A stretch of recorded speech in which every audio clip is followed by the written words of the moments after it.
So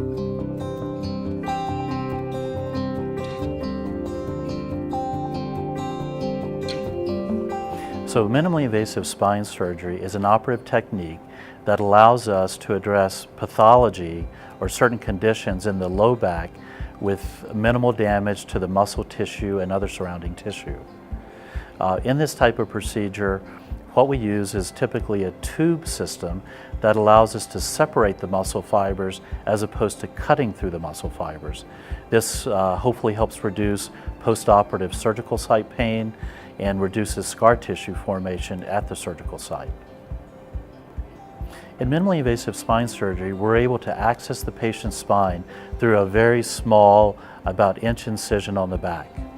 Through that incision, we then place the tube system, separate the muscle fibers, and in so doing, minimizing post-operative pain, the patient is able to mobilize quicker, get back to their normal activities with less restriction.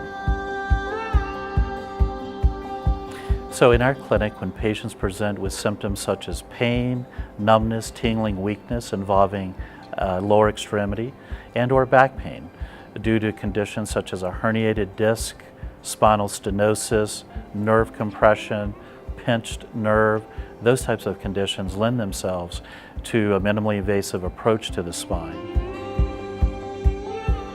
Laser spine surgery, in my experience, is really a misnomer. Lasers are not used in the spine in the traditional sense that an individual might think. Certainly, those of us who grew up in the Star Wars era, you think of as a laser as cutting through, say, tissue or bone.